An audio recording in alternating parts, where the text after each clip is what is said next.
I, 23, just got married to my now husband, 22, and our relationship is perfect. However, his mother tries to insert herself into our decisions. She has never liked me, and she intentionally blocks me out of things she wants to do with her son and our 2-year-old child. So on to the wedding planning. When I was initially planning my wedding, I had a few rules that were set in stone she had a problem with. I wanted an almost child-free wedding. The only child I wanted there was mine. She got an attitude and complained how I was excluding her daughter's kids and her nieces and nephews, and that I was being selfish. I stood my ground and eventually she got over it. I also wanted it to be an unplugged ceremony, which means no cell phones, only my hired photographers were to take photos, and again she complained for a few weeks before dropping it completely. I also had a very specific guest list that I created with my husband, and she made her own invitations and invited her own friends to my wedding. So here comes the day before the wedding, and she texted me with a photo of her dress for the wedding, and it was a white poofy formal gown. I told her that she could not wear it and that if she showed up in it, she would not be allowed in. She threw a fit and complained to her daughter about how unreasonable I was being, and her daughter texted me calling me names and telling me that I wasn't good enough for her brother and that I'm a terrible mother. I just turned my phone off because I didn't need any extra stress right before my wedding. So the day of the wedding goes by almost smoothly. It was about an hour and a half before the ceremony, and my wedding planner informed me that mother-in-law and sister-in-law both showed up in white gowns with sister-in-law's children and friends of mother-in-law who were not invited. I told my wedding planner that under no circumstances were they allowed in. They tried calling my husband and me, but both our phones were off. The ceremony and reception went by and it was all going well. Until we got home, his family was waiting at our home to yell at us and complain about not attending. I informed my husband why and he took my side. They both left up in arms and threatening me and calling me names. Now we keep getting calls and texts from people we don't know being really awful. So, am I the idiot? Not the idiot. Every time you set a boundary she had an issue. She wanted to bulldoze you, and it would have set a precedent for the rest of your marriage. The fact that she convinced her daughter to also show up wearing white after you told her that she would not be allowed in if she wore a white gown on your day shows me that the action was spiteful. However, I'll add that the only opinion that really matters here is your husband's. He didn't hesitate to take your side and back you up when his family was waiting to ambush you. That speaks volumes. Your husband should have shut those things down before the wedding. It's great that he stood by you at the end when you explained, but he should have been the relayer of information to his mother from the very beginning. Especially if it seems like your word doesn't carry any weight with your mother-in-law. From your post, it doesn't sound like he was a part of that. And you know that the sister-in-law showed up in a white dress as well just in spite. Shame on her. Not the idiot, you should never wear white to someone's wedding. White is, usually, for the bride to wear, so in order to make sure they stand out, others should dress in appropriate colored attire. Also, those rules for your wedding like no phones and no kids are absolutely reasonable. Having no phones is a great way to keep everyone's attention on the event. Having no kids there, but your own, makes so much sense, it keeps things quiet and orderly. And it's your wedding, you get to choose the rules and everything for it. In no way are you the idiot. So my boyfriend, 30, and I, 24, have been together for 2 years, and we just bought our first house together. We move in at the end of the month. My boyfriend has a 4-year-old daughter, Kate, from a previous relationship. I love Kate with all my heart. She lives with my boyfriend's ex and comes to visit us for short stays and sleepovers, more often in the summertime.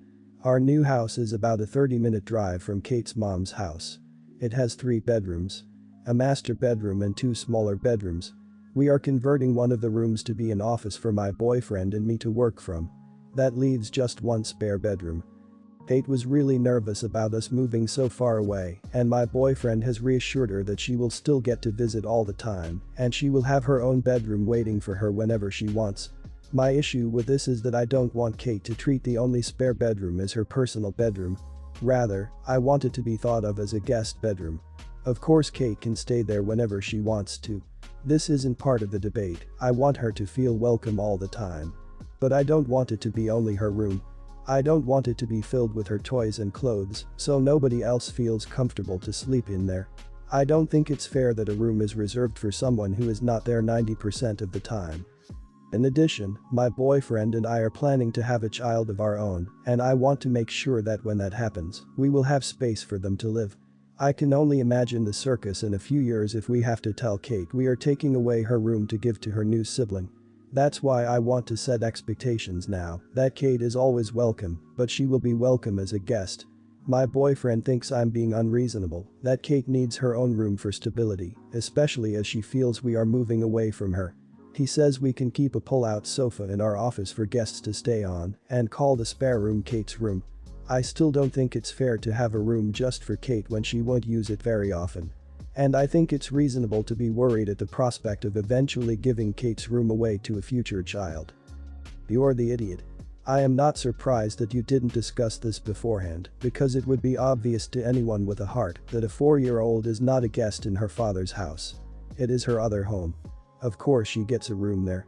Seriously, you should go apologize profusely to your boyfriend and his daughter if you have already spoken to her about this. She's not a guest, she's his daughter. My stepson lives 4 hours away and we get him on school breaks, and during the summer, the rest of the time his room is closed off so the cats can't wreak havoc.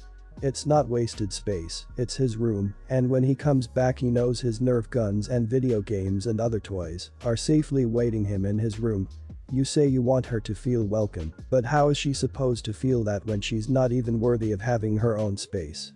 Crap like this is why stepparents get such a bad rep. So you have an extra bedroom that you want to stay empty for guests instead of giving it to your boyfriend's daughter because you actually just want it to be open so you can give it to the child you birth yourself in the future. Unbelievable. You are putting a non-existent child that you might have before the one currently have in your family. Either buy a bigger house or leave the boyfriend so he can be with someone who isn't heartless. Clearly he didn't know how heartless you were before buying the house, as he has already told his daughter she will have her own room. And now comes to find out that room will be saved for your child only. Wow. My ex-wife and I have been divorced for 2 years, we have one child together. She tries to be friendly, but I think it's inappropriate, so I keep her at bay. I got COVID 3 months ago, I was in a really bad way and I called her. She stayed with me for 3 weeks, made my food, cleaned for me, administered my medications, and even rubbed my back while I was getting sick. She was amazingly attentive. I felt guilty for calling her, but she's always been there and I can always count on her. Another friend brought me soup, but my ex has always been very nurturing. As I started feeling better, I started talking to my friends more and I didn't want her around as much, so I started ignoring her when she came in. I could tell it hurt her, but I know she still cares about me and I didn't want her interfering in my other relationships, thinking anything has changed. Recently, she asked me for additional help with a baby. I told her I didn't have the time or the money to help with because I was making up for missed time while being sick. My sister told me I'm being an idiot and I should at least make time because she put her whole life on hold to take care of me when she didn't have to. She said I was unappreciative and that people look their whole lives for people like her and I'm treating her like garbage. She said the only reason I treat her like this is because I still have feelings and I want to appease my friends and girlfriends. My sister called her and is helping with the baby now, and she's turned my family against me. I missed a lot of work and I'm making it up.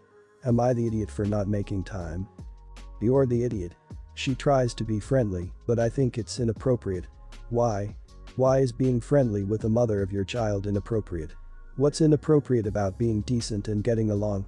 You're divorced, right? Be amicable. You both know it's over. You do, don't you?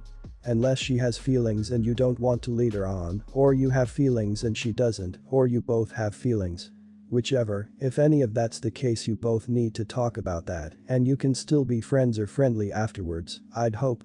But yeah, the obvious reason is that you took advantage of her kindness when you needed help, then threw her to side like a dirty rag when you were done.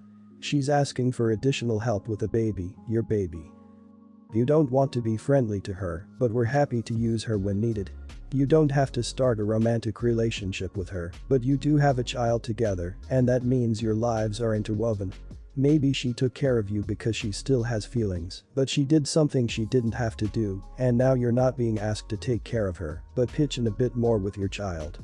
Unless somehow you really couldn't help her with your child, then you're the idiot. Your ex helped you through a time when you are sick and she really did not have to. She asked you for help with your child and you somehow just don't have the time and money. On top of that, you tried to appease your friends by ignoring her when she was there to care for you. Now, maybe, just maybe, you legitimately don't have time or money to help with your child. If so, you owe your ex more of an explanation than brushing her off. I work in my own startup. Husband John works in a movie theater.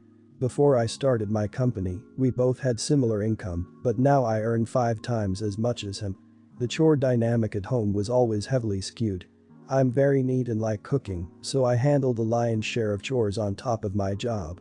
After the company started growing, John invested himself more in chores because he was staying at home due to movie theaters being closed.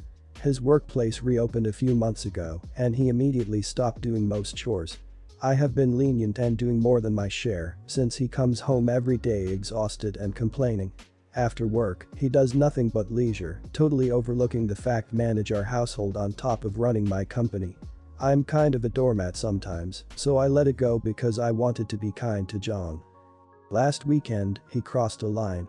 I work 7 days a week, John has weekends off, and he was playing video games all day while I was working, and he came to ask me when lunch would be ready. I told him that I am very busy with work and can he cook for once.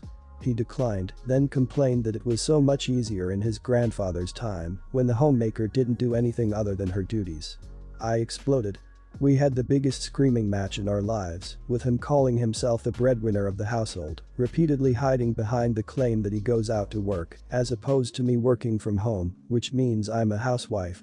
I steamrolled his claims by pointing out that I earn much more money than him, I work longer hours, and still do all the chores. I told him to quit his job and dedicate all of his time to chores, since he is so enamored with the simpler times of homemakers and breadwinners. Even if he became unemployed, our financial situation wouldn't change. He acted appalled. Monday, I gave him a list of chores to do, about 2-3 hours of chores daily. He constantly complains, and I just reply with quit your job.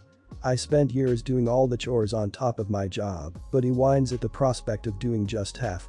Tuesday night, he told me he refused to do the chores and I couldn't force him. I shouted him down into submission, telling him that I spent our entire common life picking up the ball that he keeps dropping, and that his choice to work an unskilled job for pocket change does not preclude him from helping me, the breadwinner, keep this household in shape. Yesterday, I locked up his PS5 in our safe and changed the combination. This is not in my nature. I am usually polite and soft-spoken, and I feel like an idiot when I see him looking like a sad puppy and whining that he is tired. But I just snapped. I feel like I don't have a choice. If I let John do nothing and consider himself the breadwinner who deserves to come home to a clean house and warm meal through no effort of his own, I would lock myself into a life of servitude. Am I an idiot? Not the idiot, but this marriage probably shouldn't last. Your husband is the type of person who sees the world through the prism of whatever benefits me is right. If he worked longer hours or made more, he would think you should do everything to compensate. If you work longer hours or make more, he'll just conveniently disregard that and find some other reason that you should do everything, regardless of the fact it makes no sense. You can't really reason with someone who doesn't care about fairness or equality. He'll always be out for himself, and you'll always feel like you have to watch your own back so he doesn't take advantage. That's no way to live. John sounds like a child though. He needs to be taught a lesson about all you do. He's become lazy and complacent, so you need to withhold all the things you would normally do for him. Cooking, cleaning, laundry, all of that stuff, but also financially make him really understand who pays more. Not sure how you would approach that. Maybe after the bills are paid, any little extras, going out, booze, clothes, whatever, don't come out of your pocket. In fact, I would sever finances with him, no joint account at all, at least until he pulls his head out of the sand. He needs a good dose of reality. I'm glad you're standing up for yourself. That's a sign that you've definitely had enough. But I do recommend you think about the future of this relationship. You've had to resort to being a mom to this guy, and that sort of dynamic isn't good for anyone long term. It's exhausting and does not sound like a partnership. My family: mom, 52, dad, 54, me, 30, my sister Nisa, 27, and my twin brothers Mark and Lucas, 25, grew up dirty poor. However, my parents always provided us with everything we needed and more. I would say we had a pretty good childhood, filled with love and care. Somehow, they managed to put us through college, stopping us from going into debt. Sadly, this means that their already hurt finances suffered even more. Out of the four of us, Nisa's tuition was the most expensive, since she decided she wanted to go to college out of the state. We all tried to talk her out of this, but she was adamant on one, going out of the state, and two, my parents paying for her. In 5 years of college, she never had a job. About a year ago, my parents confided to me that they wanted to start saving up for their retirement, but they were unable to since they were still paying loans they took to pay for college and other expenses. I decided to tell my siblings and came up with a plan to give our parents an alimony, don't know if this is the right word, for my parents to be able to save some money while staying on top of the bills. All my siblings agreed to contribute to this alimony, and I have written proof of that. I made the arrangements, set up the account, and we started paying. Since I was the one that came up with the idea, I am paying 50% of the total amount, the twins pay 15% each, and Nisa pays the rest. Nisa hasn't been paying what we agreed to almost since the beginning.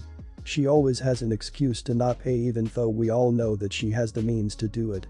Yesterday I went to collect the payment and I realized that Nisa, again, had not made it and there was even money missing from the account.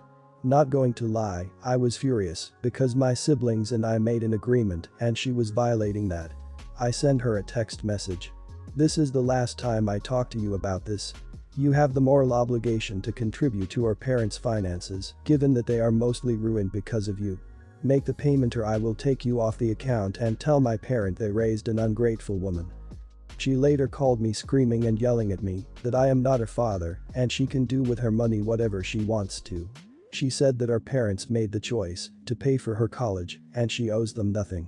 I told the twins what happened and while they agree with me, they also said Nisa was right. She does not owe our parents nothing, but would be nice of her to try and repay them. Am I the idiot? You're the idiot. Your parents did make that choice. She doesn't have to pay for their retirement because they paid for college. They should have made her get a job to pay for some of it if it was going to cause them to struggle that much. I love what you're doing for your parents and I help mine as much as I can too. But it needs to be because she wants to.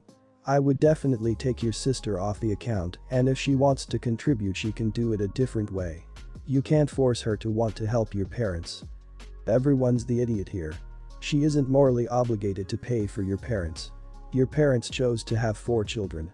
Your parents chose to pay for college. They could have said, we will pay X dollar in tuition for each of you, any more than that, you have to take out student loans or work for it. Instead of an ungrateful woman, maybe your parents raised a daughter who values her own independence and the ability to make choices about her own quality of life. Your parents shouldn't be having kids as a retirement plan, they should do it because they want their kids to have a happy life. Not the idiot. I have a very hard time calling you an idiot for trying to be a good son to your parents and for acknowledging and appreciating all that they've done for you and your siblings. Your sister Def sounds like an entitled, ungrateful idiot, and if she did steal from the account, then that's beyond the pale and grounds for no contact in my opinion. It sounds like your sister demanded to go to her dream school out of state, refused to work for 5 years, and agreed to the plan to help support your parents, but now that it's time to pay the Pied Piper she is refusing out of, again her extreme selfishness.